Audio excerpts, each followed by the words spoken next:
Welcome to Marvelous Epic Stories.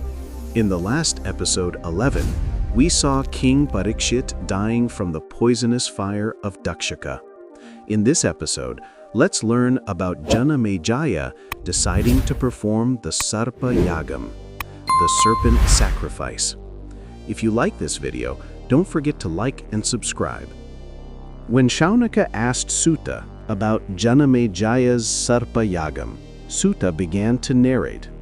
Janamejaya summoned the Ritviks, or priests, and asked them to suggest a yagna that could destroy the entire Naga race along with Dakshaka.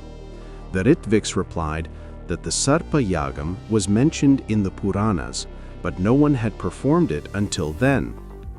Janamejaya commanded, "I want to perform this Sarpa Yagam, which will bring joy not only to my father, but also to sage Utanka. Make the arrangements." The architects constructed the Yagnavedi, or sacrificial altar, according to the scriptures. They gathered the necessary materials, wealth, and grains for the yagna. At this time, an astrologer said to Janamejaya, "Maharaja, there seems to be no defect in the Yagnavedi, but it feels like there is some flaw. This yagna might be interrupted in the middle by a great Brahmin." Janamejaya ignored these words. King Janamejaya and the Pushta Devi took the vow for the Naga Yagna. Chandabhargava, a renowned member of the Chavana lineage, acted as the Hota, or chief priest, Pingala as the Advaryu, or another priest, Sharjarava as the Brahma, or supervisor, and Kautya as the Udgata, or chanter, for that Sarpa Yagam. Great sages like Vyasa Maharshi and his disciples, Vaishampayana, Paila, Jaimini, Sumantu, Shuka Maharshi, Shvetaketu, Maudgalya, Kaushika, Kundinya, Shandilya, Narada, Maitreya, and many other rishis were present as members of the assembly. Many rishis performed the yagna rituals. The great Sarpa Yagan began. The entire directions echoed with the Swaha mantra chants of the Saraswati Putras, or sons of Saraswati, who were great sages. Due to the power of the mantras, many Nagas fell into the fire pit and were sacrificed. As the great sages called out the names of the Naga kings one by one and chanted the Swaha mantra along with their families, serpents of various lineages and species fell into the sacrificial fire and were offered.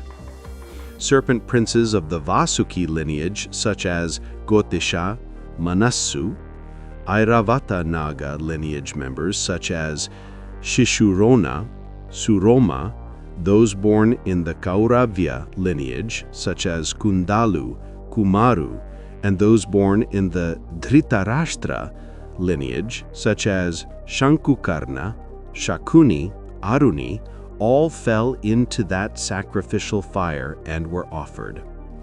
As serpents of various colors from one-faced, two-faced, to nine-headed great serpents came like locusts and were offered to the flames, the entire Yagnavedi resonated with the cries and wails of those serpent kings. Dakshaka, frightened, went to Indra and begged him to save him from mortal danger. When Mahendra promised protection, Dakshaka stayed clinging to Indra's throne. Vasuki, seeing all his serpent prince brothers being offered to the Sarpa Yagam, cried out in sorrow to his sister Jaratkaru, "Sister, the entire serpent race is being sacrificed and destroyed in King Janamejaya's yagna. Even my body is losing control due to those Swaha mantras. My whole body is burning with intense heat. My eyes are blurring. I feel like I too will be burned in the flames of the Sarpa Yagam. The time has come to protect our Naga race. Was it not for this that I gave you in marriage to Jaratkaru?" Elaputra told us that Lord Brahma had informed the gods that the Sarpa Yagam could be stopped by Astika, Therefore, please send your son Astika without delay to stop the Sarpa Yagam. If there is even a moment's delay, the entire serpent race will be destroyed, Basuki implored Jaratkaru. Jaratkaru called her son Astika and, conveying her brother's command, asked him to protect the descendants of her maternal uncles. Astika Maharshi agreed and set off to the Sarpa Yaga Vedi, along with Brahmins well-versed in Vedas and Vedangas. Astika Maharshi came to the Yaga Vedi, bowed to the Maharshis, Munis, and Rishviks there, and said to Janamejaya, "Maharaja, you are a great king among the Chandravamsha kings. You are comparable to the Suryavamsha kings, Dasharatha Maharaja, and Sri Ramachandra Murti. You are performing a Sarpa Yagam greater than those performed by emperors like Nala Maharaja and Dharmaraja. The Rishviks performing the yagna are also embodiments of Brahma himself. Great Munindras like Narada Maharshi and Vedavyasa are present as members of this assembly. May the fire god Agnihotra Bhattaraka be pleased with your yagna and fulfill all your desires." The Ritviks and the assembly members were greatly pleased to hear Astika Maharshi's words. Seeing the admirable smile on their faces, King Janamejaya also joyfully said, "Although Astika Mahamuni is young in age, he has delighted the assembly with his divine words. I wish to grant Astika Mahamuni a boon at this time." The Maharshis, realizing that even though all the serpents had come, but Takshaka had not descended, understood through divine vision that Takshaka had sought refuge with Indra and was hiding in Indra's court, and conveyed this to King Janamejaya. Janamejaya said, "Takshaka must fall into the flames of the Sarpa Yagam and be offered. If Indra has given refuge to Takshaka, then Mahendra along with Takshaka must fall into the flames and be consumed." The Ritviks chanted Sahendra Takshakaya Swaha, or Swaha to Takshaka along with Indra.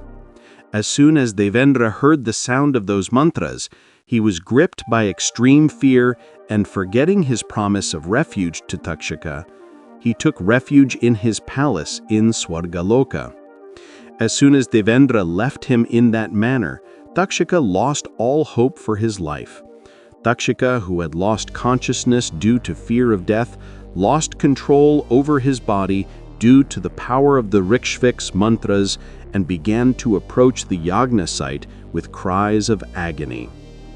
The Munis, hearing Takshaka's cries, said, "There is Takshaka. Now he will be subdued and destroyed in the yagna flames, Maharaja." Janamejaya, hearing the news of Takshaka's arrival, joyfully said to Astika Muni, "Astika Muni, ask for any wish, I will fulfill it." Astika Maharshi immediately said, "King, immediately stop this Sarpa Yagam. By doing so, your promise will be fulfilled. I request that the serpent race be protected." Janamejaya, stunned by this sudden turn of events, said, "Munindra, except for this one boon, ask for anything else. Cows, land, gold, diamonds, emeralds, I will give it." All the assembly members, pleased with Astika's selfless nature, advised Janamejaya to honor the wish of Astika Maharshi, who was a great ascetic and of pure character, and that it would not be good to reject it. Just as Takshaka was about to be offered to the yagna fire in another moment, Astika Mahani commanded, "Takshaka, stop right there." Takshaka remained suspended in the sky without falling. All the assembly members pleaded with Janamejaya to grant Astika Maharshi's wish. Janamejaya agreed to stop the Sarpa Yagam. "As you all have requested, I am stopping the Sarpa Yagam. May the Naga race now be safe. May Astika Maharshi's wish be fulfilled." All the assembly members joyfully congratulated Astika Maharshi and Janamejaya. Janamejaya honored the Ritviks, Maharshis, and assembly members with dakshina, or offerings and great donations. He honored the astrologer who had predicted that the yagna might be interrupted. He honored Astika Maharshi and the great Brahmins who had come with him. Taking leave from Janamejaya, Astika Maharshi went to his mother and maternal uncles and explained how he had stopped the Sadpa Yagam. Vasuki and other prominent Nagas were greatly pleased and said to Astika, "Son, because of you, our Naga lineage has been re-established. We want to grant you a boon. Ask for it." Astika Maharshi requested, "Grant me a boon that humans who recite my story in the morning and evening twilight and remember me will not have any fear or dread from the Naga race." The Serpent Kings, pleased with Astika's benevolent and selfless. For more Mahabharata videos, like, share and subscribe to Marvelous Epic Stories.